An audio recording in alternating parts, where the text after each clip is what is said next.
There is a profound, breathtaking secret that fundamentally changes absolutely everything about human existence. Yet the vast majority of people will live their entire lives and never discover it. It is not missing because it has been deliberately hidden from you by a distant, secretive universe. It remains undiscovered simply because no one ever told you where to look.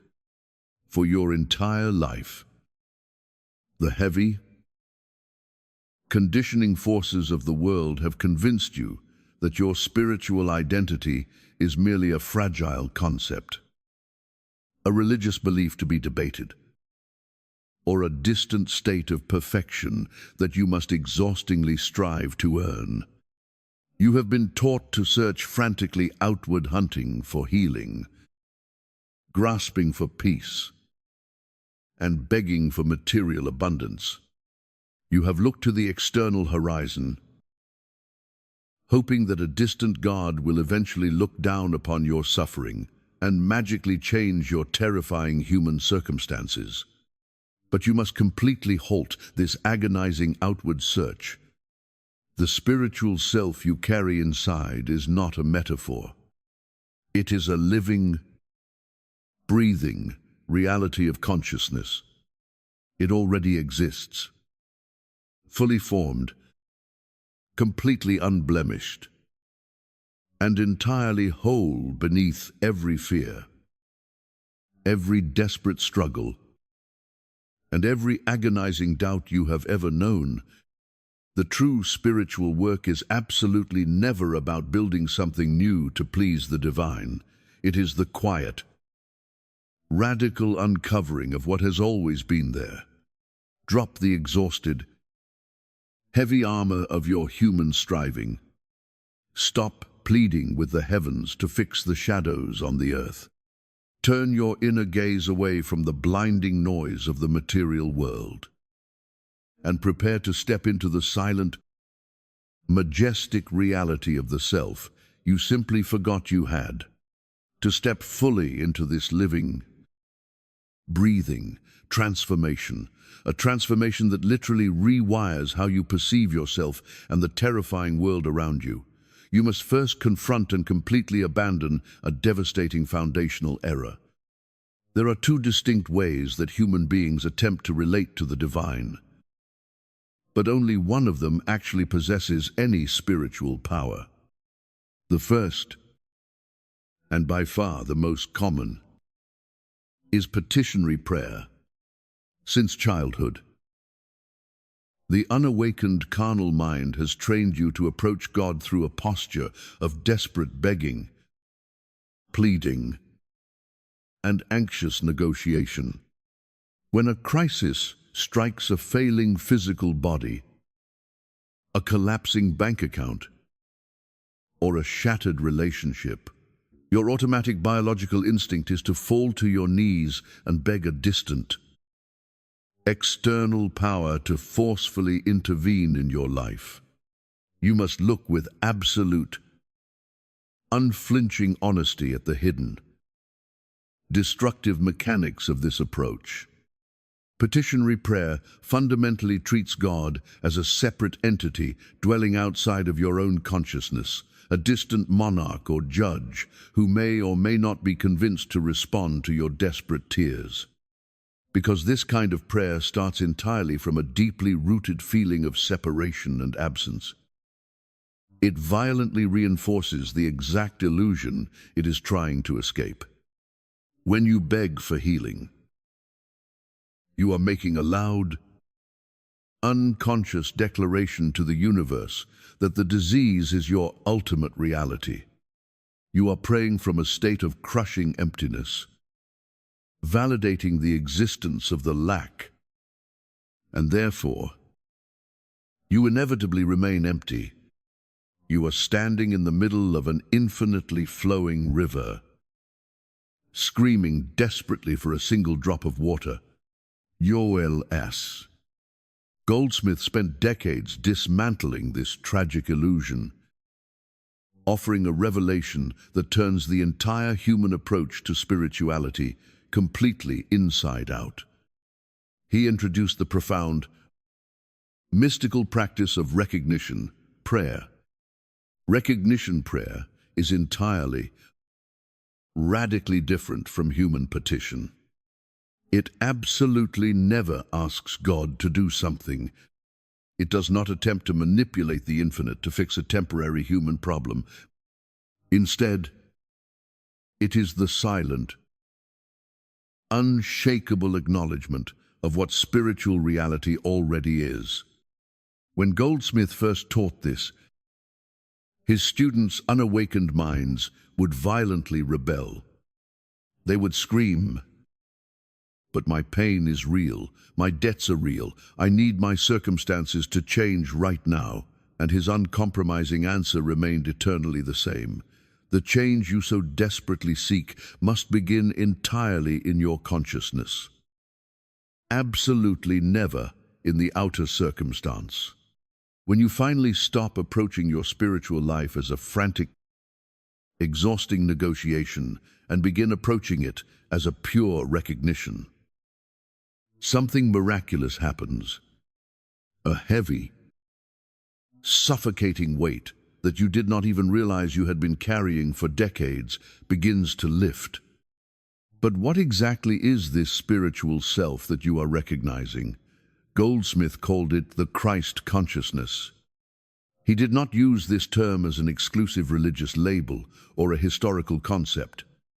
He used it as the precise, scientific description of your own deepest, indestructible identity.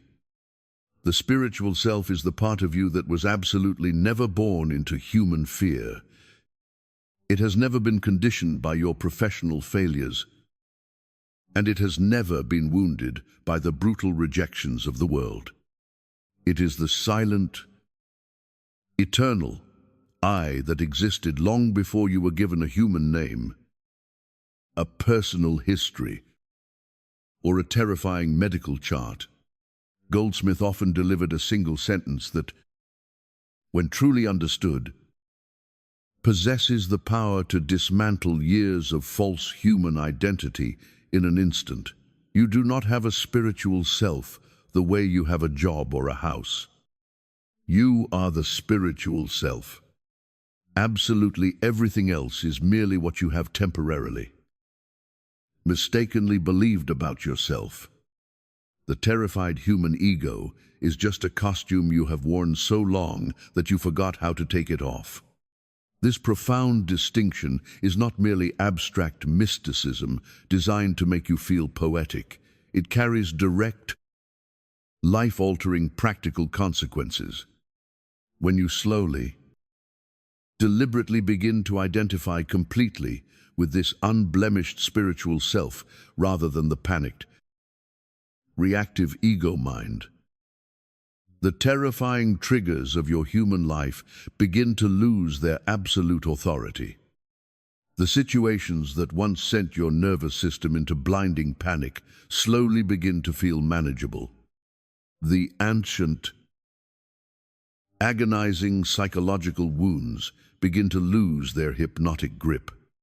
This profound shift does not happen overnight in a blinding flash of cinematic light. It is not a cheap weekend retreat that promises instant human perfection. It is a slow, quiet, tectonic shift that unfolds over dedicated months of consistent practice, silent reflection, and brutal inner honesty.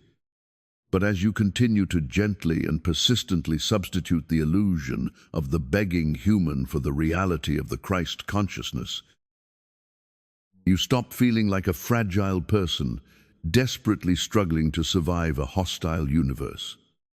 You begin to experience yourself as an infinite, unshakable awareness that is, always has been, and forever will be, completely and perfectly whole.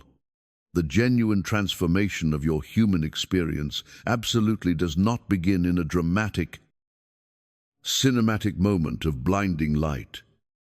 It begins in the quiet, rigorous, and completely unglamorous mechanics of how you meet the terrifying challenges of your daily life. To step into the reality of the spiritual self, you must master a profound, radical practice that Joel S. Goldsmith called impersonalization. To understand why this practice is so incredibly vital, you must look closely at the devastating, hypnotic habit of the unawakened human mind. The carnal ego is obsessed with ownership. It desperately hoards problems to build its identity. When a terrifying situation arises, the ego instantly steps forward and violently claims it as personal property. You immediately say, "My anxiety, my crushing sickness, my empty bank account, or my failing marriage." You must understand the profound spiritual danger in this habit. The very moment you attach the word "my" to an illusion, you drag the passing shadow directly into the center of your consciousness. You give it a personal name. You grant it a permanent residence in your soul. And you exhaustingly feed it with your own precious life force. You take a universal, floating appearance of human fear, and you turn it into a personal demon. But Goldsmith taught that every single problem you face, no matter how terrifying, agonizing, or permanent it appears to the physical senses, is entirely impersonal.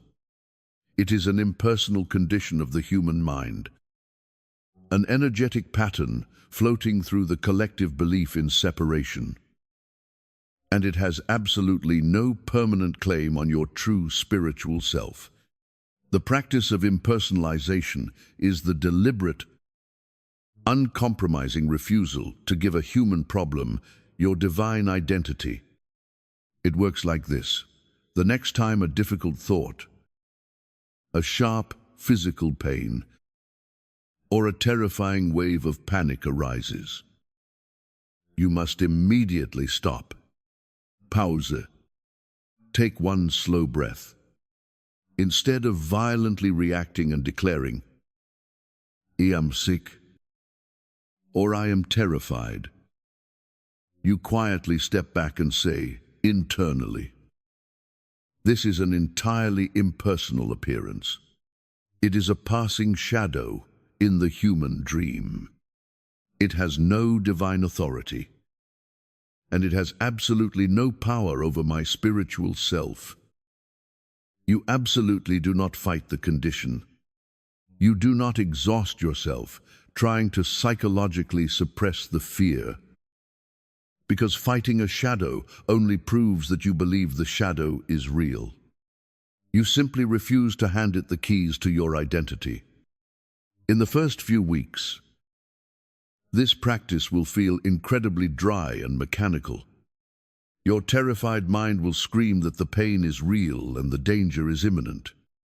That is completely normal. Goldsmith warned that this practice must often be applied hundreds of times before the heavy human habit is broken. You must extend yourself infinite patience. The spiritual self you are uncovering possesses eternal patience. And you must adopt that same grace as you learn to recognize it. Consider the profound, lived experience of Dorothy. For 11 agonizing years, she had lived inside the suffocating prison of chronic back pain. She had exhaustingly tried absolutely everything the modern medical system had to offer. She responsibly continued working with her doctors, but the pain persisted stubbornly beneath every human treatment. When she first encountered this teaching, her human mind was deeply skeptical. The mystical concepts felt abstract and entirely useless against the sharp, brutal reality of her physical agony. But Dorothy possessed a quiet, fierce dedication. Every single morning, She sat in the silence for just 15 minutes. She did not beg a distant God to miraculously remove the pain. She simply acknowledged her spiritual self as completely untouched, perfect, and eternally whole.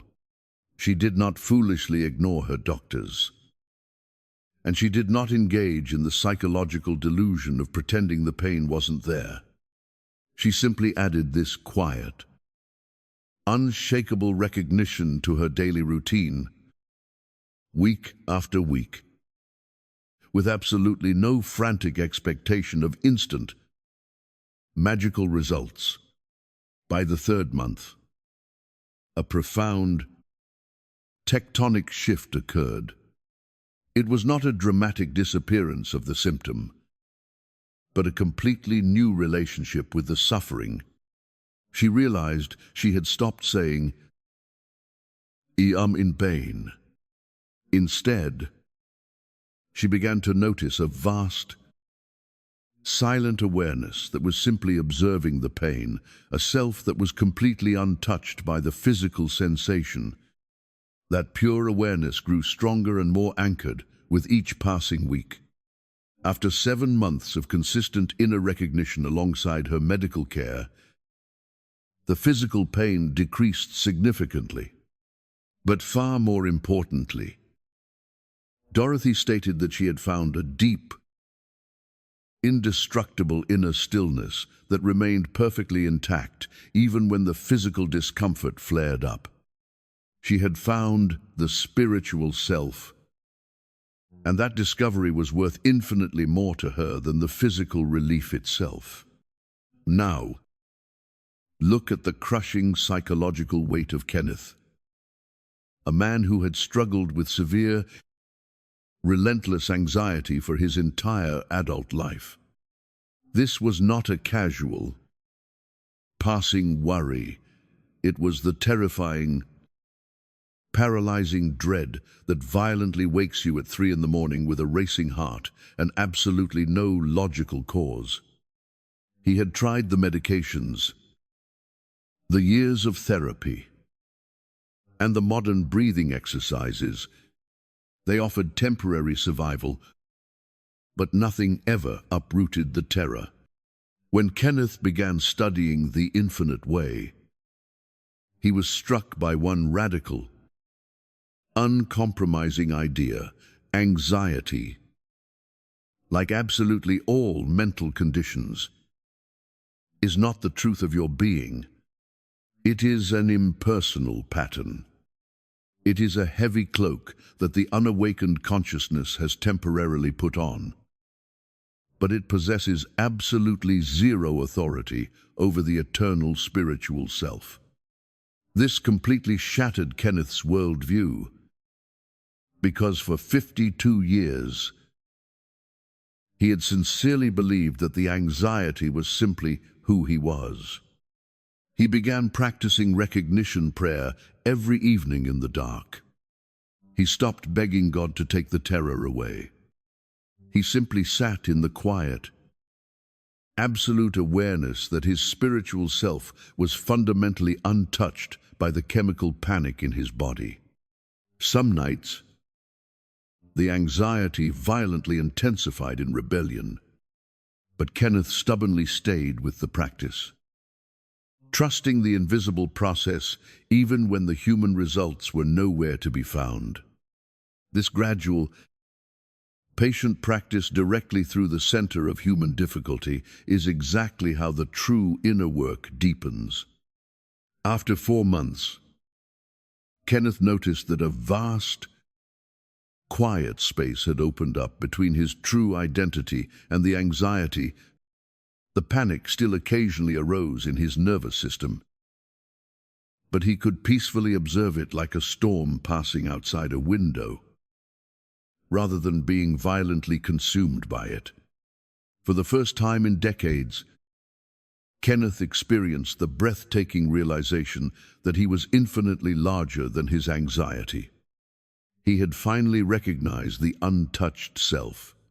The profound transformation of the spiritual self absolutely does not limit itself to the healing of your physical body or the calming of your emotional mind. It extends directly into the most agonizing, deeply entangled web of all human suffering, your relationships. Consider the story of Carol, a woman whose experience is vital to share because it illuminates how this invisible inner work completely dismantles outer conflict. Carol had been painfully estranged from her own daughter for 6 agonizing years. A bitter, deeply entrenched conflict had severed the relationship, and the pain had thoroughly calcified into a rigid, defensive wall of mutual resentment. Every frantic, human attempt at reconciliation had only ended in deeper, more devastating wounds. The carnal mind loves this kind of separation. It feeds on the drama of victimhood, deeply convincing both parties that they are isolated, wounded egos who must aggressively defend their personal truth. When Carol discovered Goldsmith's teachings, she encountered a concept that shattered her entire paradigm of human interaction. Every single person you encounter is also a pure, eternal spiritual self. They are absolutely not defined by their fear-driven behavior, their psychological wounds, or their cruel human choices. They are animated by the exact same divine identity, the exact same Christ consciousness that breathes within you. When you truly learn to view others through this elevated, mystical lens, the entire foundation of your relational reality begins to shift. Carol began a fiercely difficult practice of holding her daughter in what Goldsmith called spiritual recognition. She completely stopped praying for her daughter to magically change her behavior. She stopped pleading with God to fix the relationship. She stopped endlessly rehearsing her bitter human arguments in the dark. Instead, she sat in absolute silence and deliberately acknowledged, "The true spiritual self of my daughter is whole, complete, and completely untouched by this human conflict. The Christ in her is perfect, regardless of what the human ego is currently acting out." In the beginning, this practice felt incredibly strange and almost offensive to her wounded ego. Her human emotions violently resisted, screaming for justice and an apology.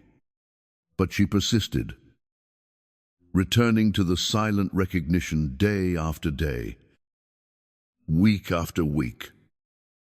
Even on the mornings when the human grief felt completely overwhelming. 6 months later, her daughter unexpectedly called. The initial conversation was hesitant, but incredibly tender.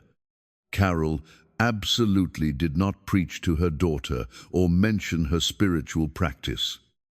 She simply showed up to the conversation wearing significantly less human armor, because her dedicated inner work had profoundly softened the rigid, terrified ego within herself. The full human reconciliation required another entire year of careful, patient rebuilding. But the absolute foundation of that healing began entirely with the silent, invisible shift that Carol had fiercely committed to in the privacy of her own consciousness. Look closely at the unbreakable thread weaving through these 3 lives. Dorothy's physical pain, Kenneth's crippling anxiety, and Carol's shattered relationship. This is not magic. It is not a cosmic coincidence. In every single case, the profound transformation was the direct, undeniable result of sincere, consistent inner work practiced over long, unglamorous weeks and months. None of them received a cheap, instant miracle. They received something infinitely more valuable and permanent, a gradual, profound reorientation of their fundamental identity. They completely changed how they related to their challenges from the inside out. Goldsmith was fiercely emphatic about this. Spiritual understanding is absolutely never a one-time event. It is a lifelong process of deepening that richly rewards those who stay with it patiently and honestly. You will inevitably have weeks where your terrified human mind screams that absolutely nothing is happening. You must understand that those exact weeks are often when the deepest, most permanent tectonic shifts are occurring directly beneath the surface of your awareness. The practice is working, whether or not your human emotions feel it working. As long as you simply keep showing up, you are absolutely not the sum of your human problems.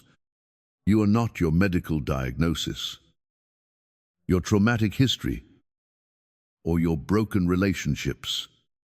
You are a radiant, eternal spiritual self that existed completely prior to all of those passing conditions, whole, complete, and perfectly available to be recognized right now. In this exact moment, exactly as you are, now that you understand this absolute foundation, you must go deeper into the practical, daily tools that support and radically expand your spiritual self-recognition. The first complementary technique that Goldsmith taught was what he called the practice of the presence. You must not confuse this with modern psychological mindfulness, which merely asks you to pay attention to your human senses. The practice of the presence is something infinitely more specific and profoundly mystical. It is the deliberate, conscious act of returning your awareness multiple times throughout your chaotic day to the absolute recognition that God, the infinite spiritual reality, is fully present right here, right now. It is the fierce refusal to believe that the divine is located somewhere in the distant clouds, or only accessible when you are sitting quietly in formal meditation. The presence is breathing in this very room. It is moving through this exact breath. It is the very substance of this present moment. You must begin this practice in small, deliberate increments, 3 or 4 times a day. Deliberately stop whatever human activity you are doing. Pause for just 30 seconds. Step back from the frantic noise of the carnal mind, and silently, firmly acknowledge the infinite presence of God is here. I am absolutely not alone. The exact spiritual reality that effortlessly sustains the entire universe is sustaining my being right now. You do not aggressively analyze this statement. You do not try to force your body to feel a dramatic, euphoric emotion. You simply, quietly acknowledge the truth of it, and then peacefully return to the tasks of your day. As you maintain this practice over weeks and months, it begins to create an inner shift that is profoundly difficult to describe in human language, but absolutely unmistakable when you experience it. What sincere practitioners inevitably report after 2 or 3 months is a subtle, yet deeply persistent sense of divine accompaniment. It is the unshakable feeling that they are absolutely no longer navigating the terrifying storms of human life alone. Your human problems do not magically disappear from the earth, but the quality of how you meet those problems completely transforms. You discover a vast new steadiness, an incredible clarity, and a profound capacity to gracefully respond to life from your spiritual center. rather than violently reacting from your terrified ego. This is the magnificent reality of the presence finally beginning to register in your lived daily experience. The second complementary technique that Joel S. Goldsmith taught is the profound, incredibly rare practice of inner listening. For centuries, institutional religion has trained humanity in only one primary mode of spiritual communication, desperately speaking to God. You have been taught to fill your prayer time with an exhausting flood of words, demands, and terrified human reasoning, essentially trying to instruct the infinite Creator on how to properly manage the universe. But the second, and infinitely more transformational mode, is listening to the silent voice of spiritual reality. Most people have absolutely never been taught how to do this. Inner listening is absolutely not a state of passive, empty waiting or mental blankness. It is an act of fierce, active, receptive attention turned entirely inward. You sit quietly. You deliberately drop the heavy, calculating agenda of your thinking mind, and you hold a posture of absolute, open availability. You are not trying to miraculously hear spoken words, and you are not trying to forcefully conjure dramatic, mystical visions.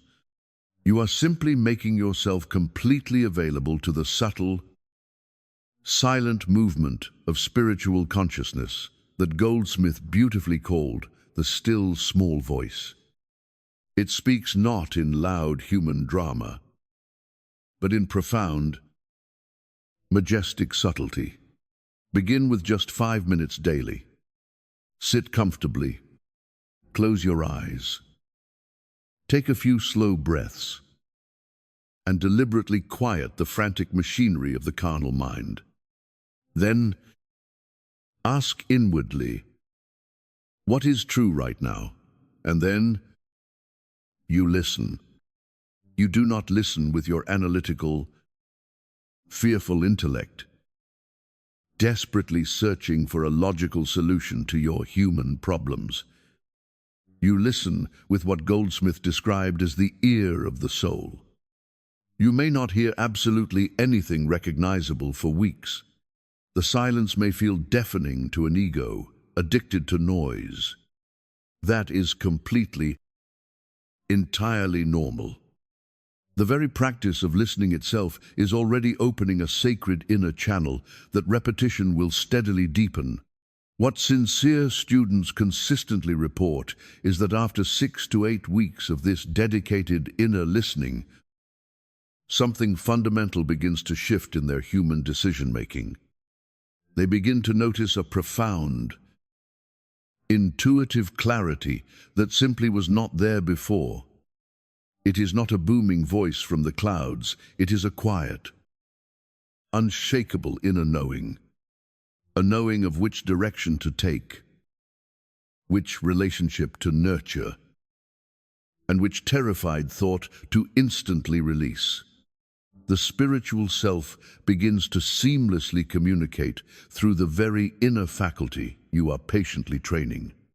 The third vital technique is what Goldsmith called releasing the world. You must understand this correctly.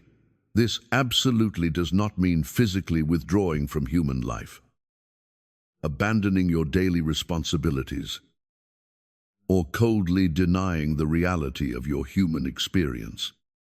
It means fundamentally releasing your terrified, suffocating grip on specific material outcomes. It is the absolute refusal to insist that life must conform to your ego's rigid mental image of what it should look like. This desperate grip, Goldsmith taught, is one of the absolute primary obstacles to experiencing your spiritual self fully.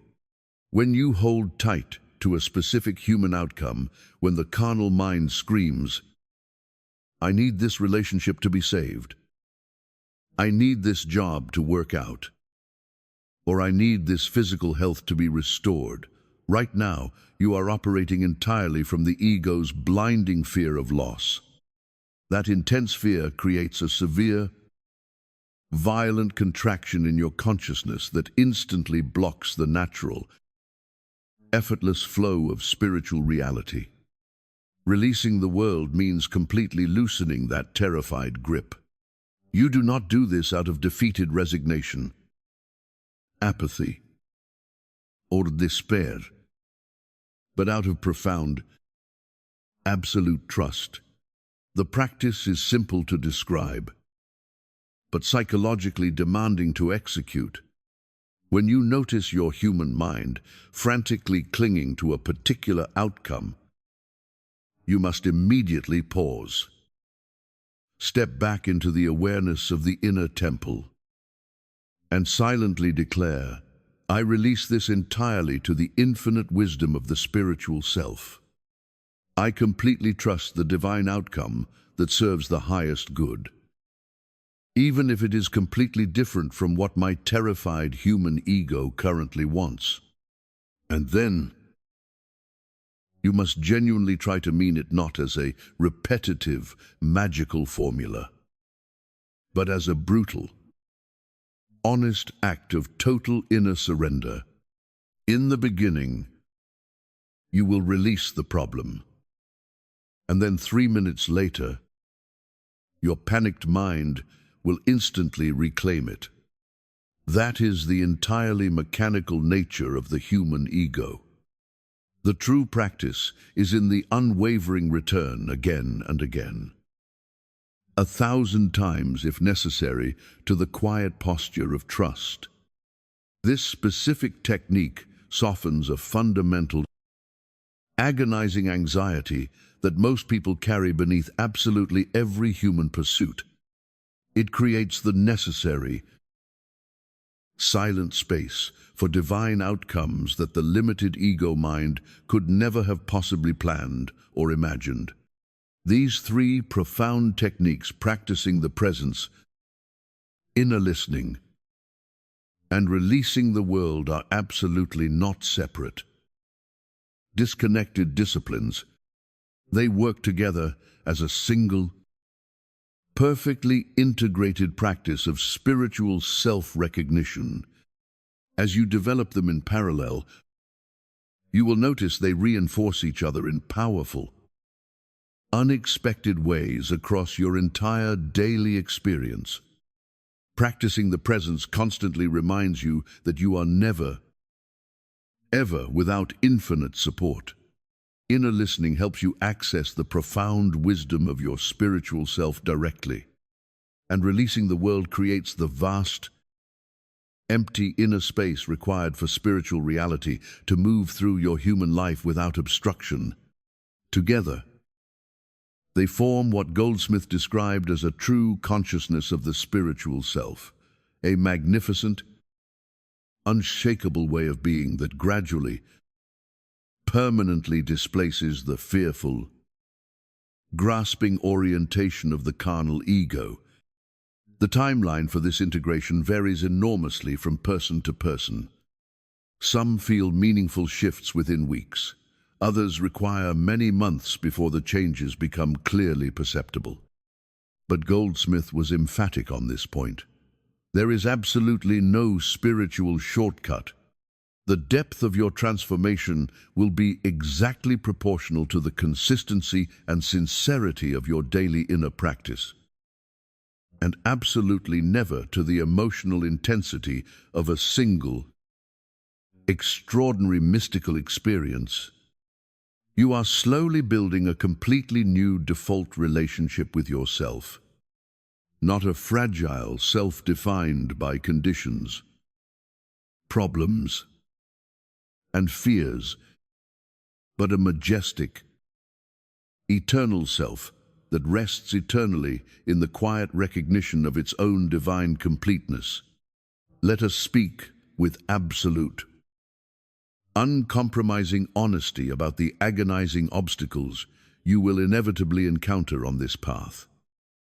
Because pretending they do not exist would be a profound disservice to your soul. If no one names these harsh realities, the moment you stumble, the carnal mind will aggressively convince you that the teaching is false or that you are fundamentally broken. The first and most insidious obstacle is what Joel S. Goldsmith called the return to the letter. This occurs when the majestic concepts of spiritual understanding slowly devolve into mere intellectual possessions, rather than remaining living, breathing recognitions.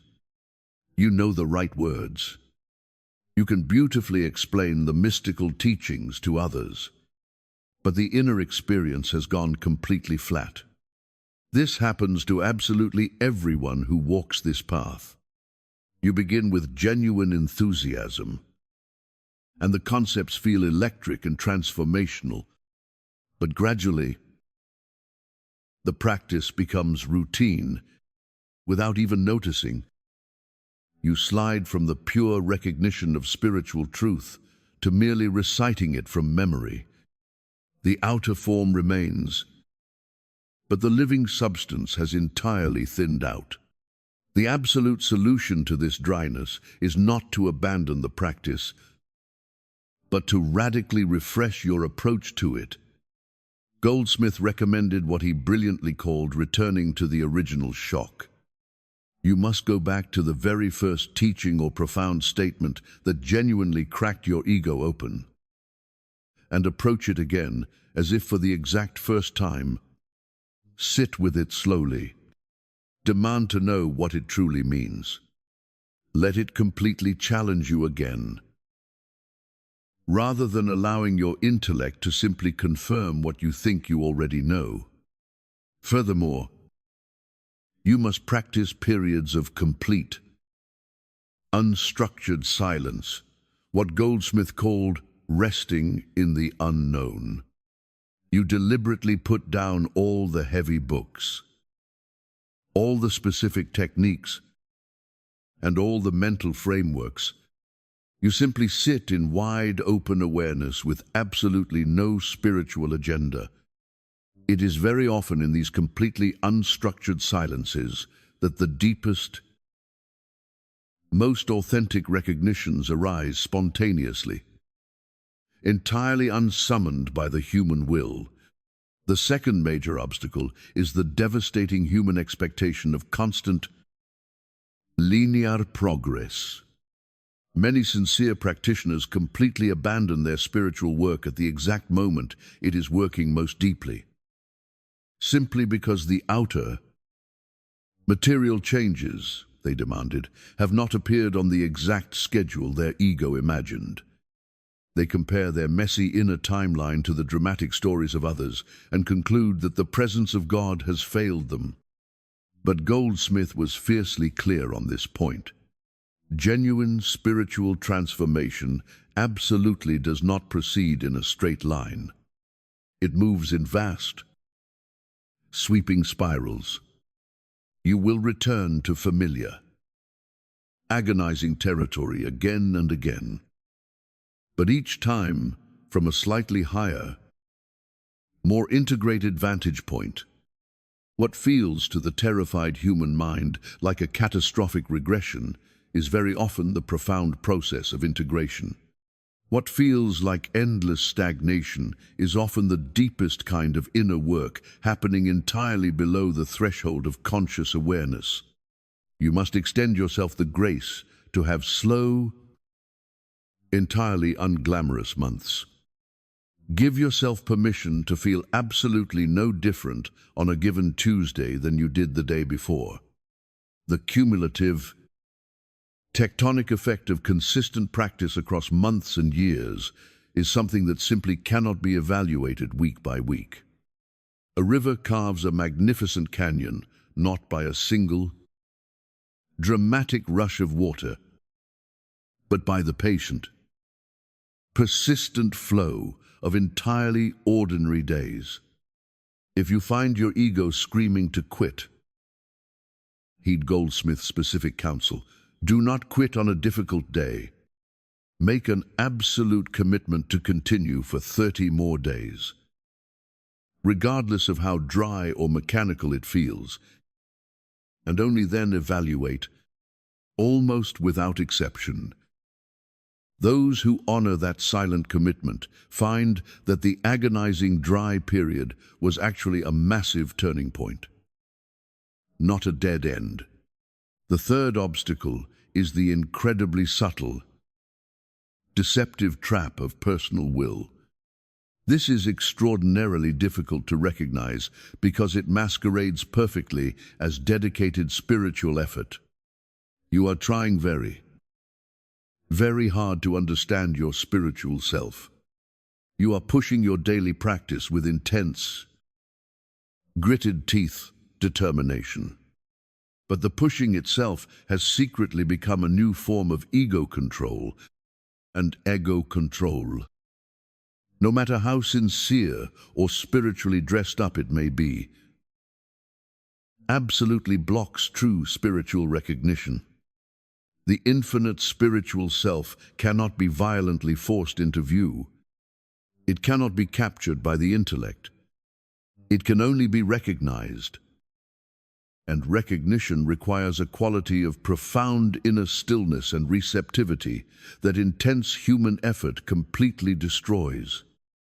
The moment you aggressively try to force the divine to reveal itself, it retreats. The absolute corrective practice for this is what Goldsmith called beholding. Instead of aggressively doing the spiritual work with exhausted determination, you completely shift your posture to one of soft, open attention. You behold the spiritual reality. Rather than violently grasping at it, you hold your daily practice incredibly lightly, as you would hold a small, fragile bird in your hands, firmly enough that it does not escape, but gently enough that it is absolutely not crushed. This profound maturation from effortful human doing to receptive divine beholding is one of the most significant turning points on the infinite way path. The spiritual self absolutely does not need to be conquered or manufactured. It simply needs to be recognized.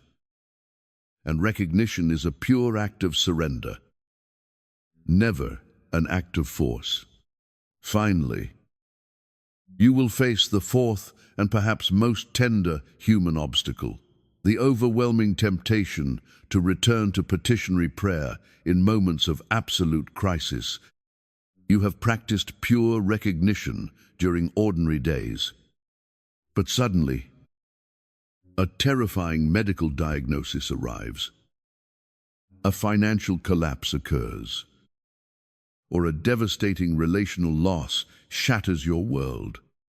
In that exact second, the old, terrified human patterns roar back with enormous, blinding force. You fall to your knees and find yourself desperately begging a distant God to miraculously intervene, just as you always did before.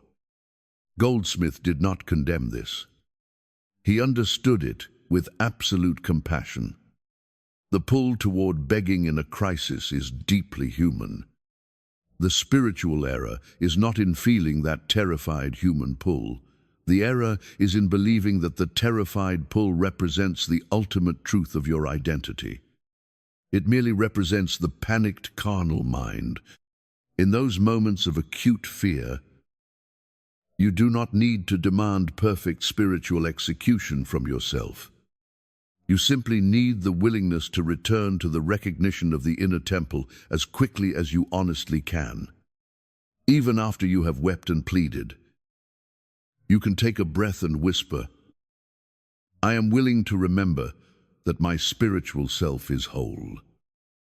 Even in this terrifying moment, that tiny seed of willingness is exactly enough for the infinite presence to begin its perfect work. You have traveled a magnificent distance from the initial recognition of your spiritual identity.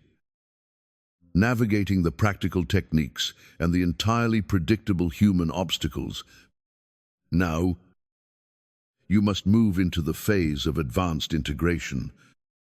You must learn exactly how to bring your spiritual self-recognition directly into the most demanding, terrifying, and chaotic territories of your ordinary human life. The first domain is your professional and creative world.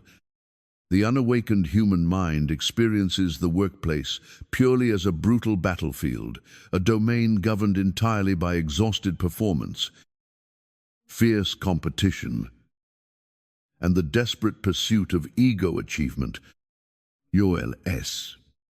Goldsmith offered a radically different, breathtaking framework. Your work, regardless of what it is meant to be a direct expression of your spiritual self. The quality of your invisible inner consciousness directly and undeniably shapes the quality of your outer contribution. This does not mean you adopt a state of lazy passivity or mystical vagueness about your practical responsibilities. It means bringing a completely different inner frequency to absolutely everything you do. Before you step into a highly tense meeting, before a difficult conversation with a colleague, or before a high-stakes presentation, you absolutely must take 2 minutes to center yourself in the inner temple. You deliberately recognize that the profound intelligence, the creativity, and the clarity you need are absolutely not manufactured by your anxious, calculating ego. They flow effortlessly through the stillness of recognized spiritual reality. Practitioners who apply this consistently report a magnificent pattern. Their absolute best professional work emerges not from moments of extreme stress and frantic human effort, but from moments of deep inner alignment and receptive clarity. Solutions to complex problems surface quietly during a peaceful walk, rather than during a panicked brainstorming session. The creative intelligence of the spiritual self operates most powerfully when the controlling human ego completely relaxes its terrified grip. You act, you plan, and you execute, but you do it from a state of inner rest. The second domain of advanced integration is the fragile territory of health and the biological body. We must be exceptionally careful here. Just as Goldsmith was, he absolutely never taught that spiritual practice should blindly replace modern medical care. He consistently worked in full, respectful collaboration with the healthcare system. What he taught was that human consciousness has a profound, undeniable relationship with physical well-being, and that spiritual self-recognition creates the ultimate inner environment in which the body's natural healing processes are fully supported. The advanced practice in this domain involves what Goldsmith called holding the body in spiritual recognition. When a terrifying physical symptom or a harsh medical diagnosis appears, the automatic biological instinct is to immediately contract into blinding fear. The carnal mind begins catastrophizing, which instantly floods the nervous system with stress and actively suppresses the body's immune function. Instead of engaging in this violent reaction, you must practice holding the physical body in the quiet recognition of its absolute spiritual wholeness. You remind yourself, this body is a temporary expression of eternal spiritual life. The perfect, divine pattern of health exists right now as a spiritual reality.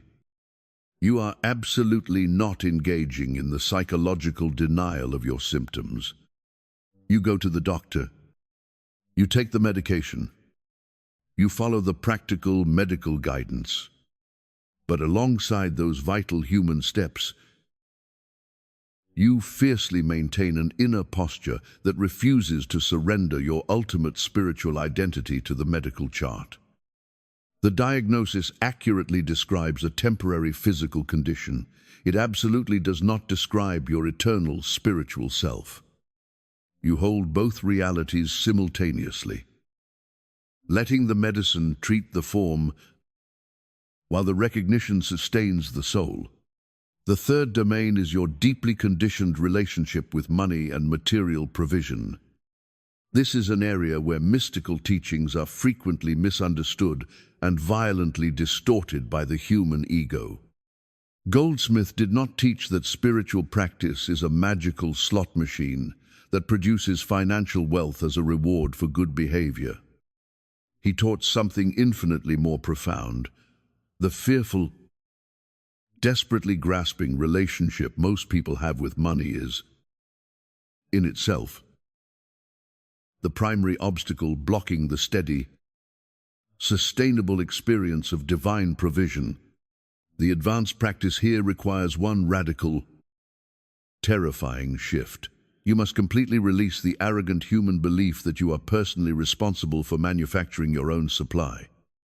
Once again, this absolutely does not mean financial irresponsibility. It does not mean you stop working, budgeting, or planning. It means releasing the underlying, suffocating terror, the deep-seated conviction that if you stop frantically manipulating the world, you will instantly fall into absolute starvation and lack. That specific terror creates a massive contraction in your consciousness that blocks the natural, effortless flow of universal provision. You must hold your financial life in the exact same open, trusting awareness that you bring to your silent meditation. You take practical human action, but you hold those actions from an inner place of absolute trust rather than blinding fear. You act from the reality of infinite fullness rather than the illusion of scarcity. Goldsmith made a profound promise regarding this. I have never seen a person who truly understood their spiritual self lack for what they genuinely needed. Not everything they anxiously wanted, but absolutely everything they genuinely needed. The fourth, and perhaps most tender, domain of integration is the devastating experience of loss and grief. Everyone who lives long enough will eventually encounter the shattering reality of human loss, the death of a beloved companion, the painful ending of a foundational relationship, or the collapse of a lifelong dream. In the absolute darkest hours of grief, casual spiritual teachings can feel unbearably abstract, hollow, or even cruel in their demand for inner peace. Goldsmith was profoundly gentle here. He absolutely did not ask you to skip your grief. He never taught that spiritual understanding makes human loss painless. What he taught was that, deep beneath the agonizing waves of grief, beneath the shattering pain of a broken human heart, your spiritual self remains perfectly intact. It is absolutely not untouched by the emotional experience of the loss, but it is completely unbroken by it. The advanced practice during severe grief is absolutely not to frantically rush toward peace or suppress your tears. It is to allow the full, crushing weight of the human sorrow to wash through you, while stubbornly maintaining the faintest, quietest thread of inner recognition. It is a whispered acknowledgement in the dark. I am infinitely more than this pain. Something within me endures, even when everything in my human world seems to be ending. That fragile thread of recognition does not minimize your human grief. It honors it, but it powerfully prevents the grief from becoming your entire identity. Practitioners who hold this quiet thread through their darkest seasons report a magnificent deepening of their soul. The loss becomes integrated into their vast spiritual awareness, rather than merely survived by a shattered ego. In the brutal crucible of genuine human suffering, the spiritual self proves to be exactly as real, as stable, and as indestructible as Goldsmith always promised it would be. What does total, genuine spiritual transformation actually look like as a lived, daily experience? The unawakened carnal mind constantly fantasizes about a spectacular spiritual finish line, a magical destination where all human problems permanently vanish, where financial bank accounts overflow eternally, and where the human ego exists in a state of uninterrupted, euphoric bliss. Wholeness. Goldsmith completely shattered this childish illusion. Total transformation in the framework of the infinite way is absolutely not the absence of human problems. It is a fundamental, tectonic shift in the relationship between your deepest awareness and absolutely everything that arises in the material world. The human difficulties still come. The external challenges still press violently against you. But your default position in relation to them has entirely changed. You have moved permanently from blinding reactivity to quiet recognition. You are no longer swept away by the terrifying storms of human life. Instead, you are deeply rooted in something infinitely larger than what is happening on the chaotic surface. Sincere practitioners who have walked this path for a year or more describe a specific, magnificent quality of inner life that was completely absent before. They develop an unshakable inner gravity, a profound center of weight that keeps them perfectly oriented even when the entire external world is spinning out of control.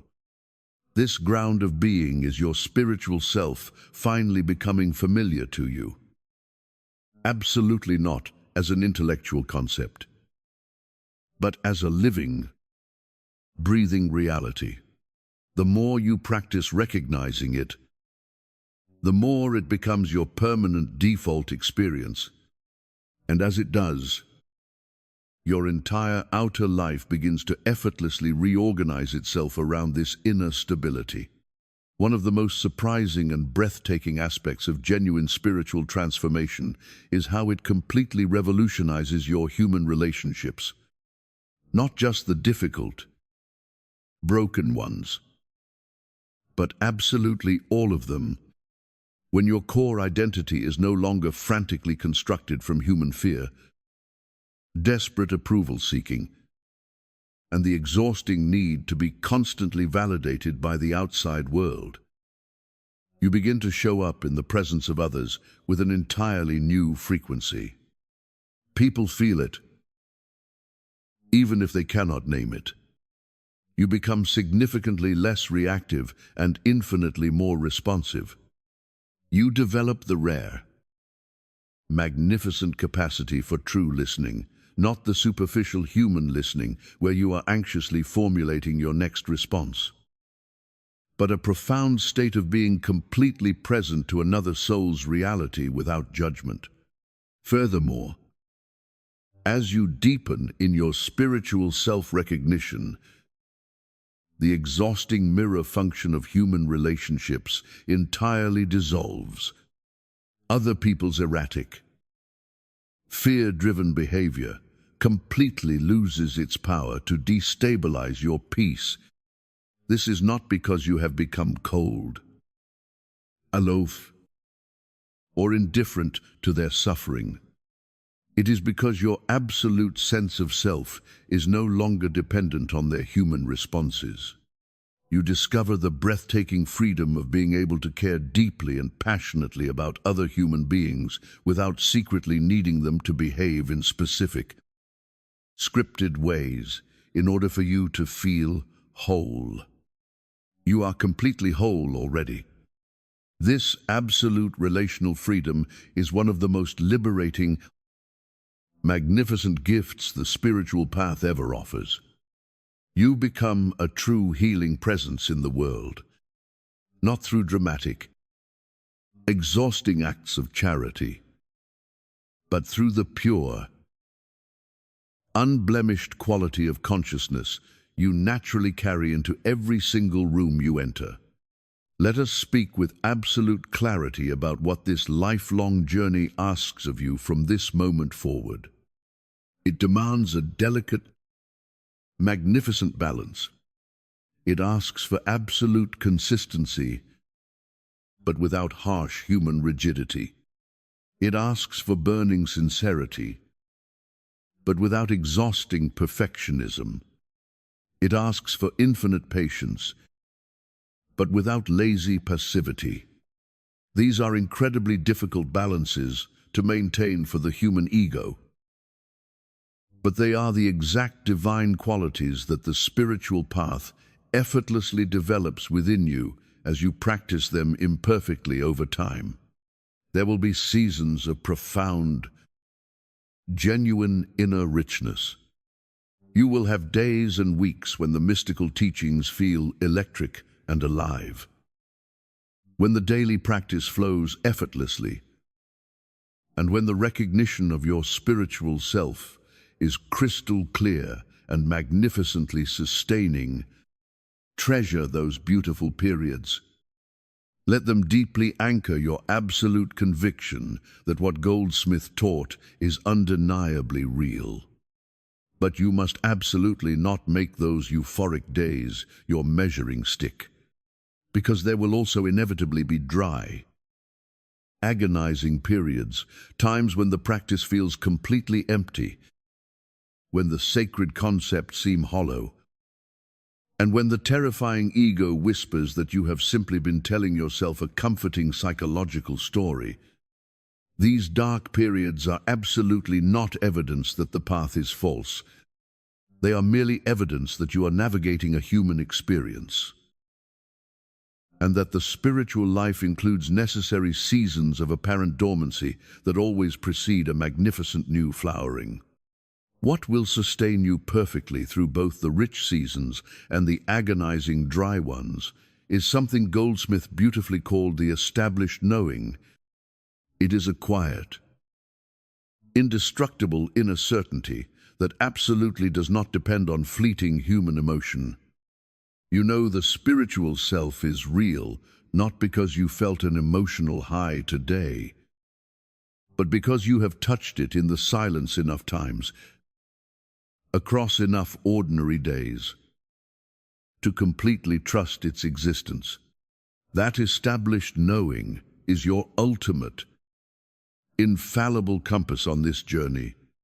You have arrived at the end of this specific teaching, but what you have actually arrived at is a magnificent beginning.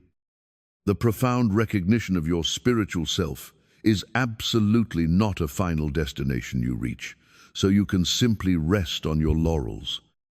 It is a living, breathing orientation that deepens continuously, revealing infinite new dimensions the further you travel.